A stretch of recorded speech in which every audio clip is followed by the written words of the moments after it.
Hey there, I'm Kelly Sienkowski with Potomac Local News, and we're shining the spotlight on our local Stafford School Board election. With me today is Sarah Chase. Sarah, how are you today? Good, good. Good. Thank you so much for joining me. Can you tell us a little bit about you and why you're running for school board? Yeah, sure. I have been on the school board now for 2 terms. This is I'm finishing up my 8th year. I have 3 children who all graduated from Stafford County Public Schools, and I feel an enormous amount of gratitude for the education that they received. All 3 of them have now finished college, and they really got a phenomenal education in Stafford County schools. Um, and I feel a great deal of gratitude towards our teachers who work really hard to provide that education for our students. My background is in cognitive neuroscience. I have been a professor at the University of Mary Washington. I've been a professor at St. Mary's College in Maryland. And so my background is really on cognition, and I know a lot about learning and a lot about the brain. And so I feel like this is a good fit for me, those interests of mine, and applying them to policy decisions here in Stafford County. Thank you. So for our viewers, we invited all of the school board candidates for Stafford to join us in these interviews. They're all being asked the same 5 questions. So Sarah, we'll go ahead and jump into the first question. With Stafford County's rapid growth and increasing school enrollment, what are the biggest challenges ahead, and how should the school board plan to ensure that those demands are going to be met? Yeah.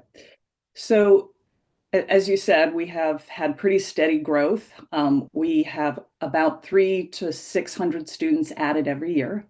And average elementary school holds about 800 students. So it would suggest that you might be needing to build a school fairly often, every 2 to 3 years, if it continues on that trajectory. However, we currently have some interesting demographic trends in the country as a whole. So, for example, birth rate has been dropping in the United States. Most areas of this country have the opposite problem of Stafford's. They have declining enrollments, and they're actually having to close schools. So Stafford has just had this incredible growth and continues to have it, but we have to really keep an eye on it to make sure that we don't get too far ahead of ourselves in terms of growth. And the things that have been happening recently with the federal government and staffing could have an effect on on demographics or number of people moving into the Stafford area. So we have a phenomenal demographer working in Stafford County Public Schools, Lionel White, and we really need to have him keep an eye on this for us. But we were definitely aware of this growth and these issues, and that's why you see next fall we have a new high school coming online, and we have 2 new elementary schools coming online. And at the same time, we have aging infrastructure. So Drew Middle School, which is in my district, as is Dixon Smith and Gale Middle Schools, is the oldest building being used for school at this point in time. And so I have advocated very, very steadily to get Drew Middle School replaced, and currently it's on track to open in the fall of 2028. And then Hartwood Elementary School is the next, and it also is supposed to be opening in the fall of 2028. So, and part of making these things happen is having a good relationship with the County Board of Supervisors and having conversations with them. So 4 years ago, the Board of Supervisors had decided that Hartwood Elementary needed to be the next school to be replaced. And I sat down with, 4 or 5 supervisors one-on-one and showed them the data on growth and explained why Hartwood replacement before 2 new elementary schools was not going to cut it. And fortunately, along with my colleagues on the board, we were able to bring the Board of Supervisors along on that. Did I answer the whole question? I just, yeah, thanks. So our next question is, other than funding, what do you think the school board's top priorities should be in the next few years? Yeah. I think it's the top priority I've had for the entire 8 years that I've been on the board so far, or 7.5 years, which is teacher salaries. The most research study after research study shows that the biggest impact on student success is having a highly qualified and effective teacher in front of them in the classroom. And this is a real struggle for Stafford. Our pay is not comparable to Prince William, which is just a few a few miles up the road. And so we just constantly have to focus on salary, and not just teacher salary, but also salaries for our service staff, for our cafeteria workers, for our bus drivers, for our principals, everybody. But having a highly effective teacher is really, really important. And let me just say, when you open 3 new schools in a year, so next year when we open those 3 schools, the increase in staffing of adding 3 more schools is $9 million for the county. Last year, we got an increase of $8 million. So if we get 9 million and we don't get anything else, we can't give anybody a raise. So it's a constant struggle to make sure people understand the need to advocate for our schools. Thank you. Okay, so the next question is, and you kind of touched on it a little bit. The school board and the Board of Supervisors often share responsibilities when it comes to funding and long-term planning. How would you describe the ideal working relationship between the school board, the Board of Supervisors, and other county departments? Yep. So it's really important to have a relationship with our counterparts across the street, and ideally to have a positive relationship.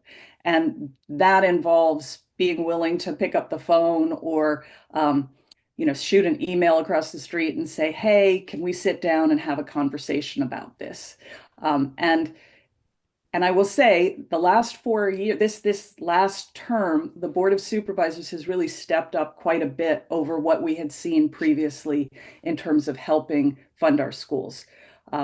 But you have to be a little careful when you're sitting in the school board seat. You don't necessarily see everything that the person sitting in the Board of Supervisors seat is dealing with.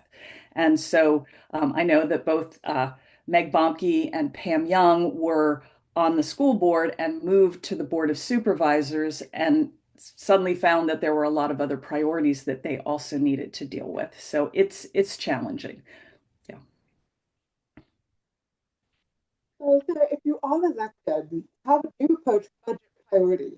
What areas of school spending do you believe need more investment? And what areas, if any, would you look to cut the cost? Um, again, I think I started to, I've answered it a little bit. I think salary is just a huge piece of what we need to do. Another priority for me, and a priority that has been there, is to try to create a learning environment for our students that really supports their learning. And so everybody on the board will tell you that Dr. Chase has been pushing to get cell phones, smartphones out of schools since before I even got on the board. Distractions are a real problem, and it's not particularly expensive to fix this issue. And I think we have successfully moved in that direction over the last 2 years. But what we now see coming on board, and I've seen this as a professor getting papers from my students and things like that, is the effect of artificial intelligence. So we really need to have our eye on that. And we have definitely been moving in that direction. Stafford County Public Schools was the first school system in Virginia to adopt a policy for artificial intelligence.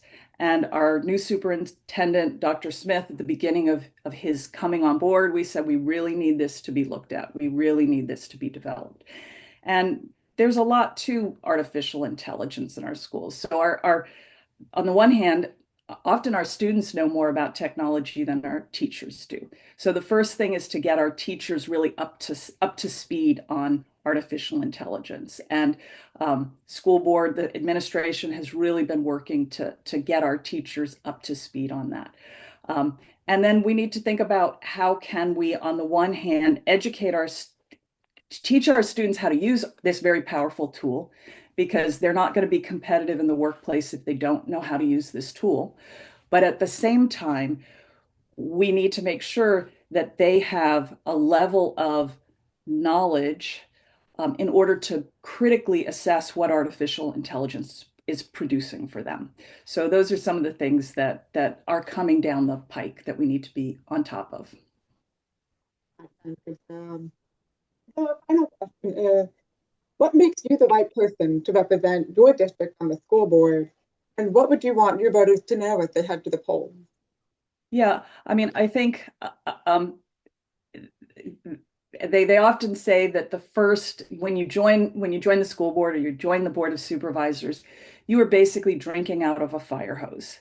There is so much you don't know before you get on the board that it is quite amazing. And you get dumped immediately into budget season. So you walk in there in January, and the end of February, you're adopting the budget. So experience matters.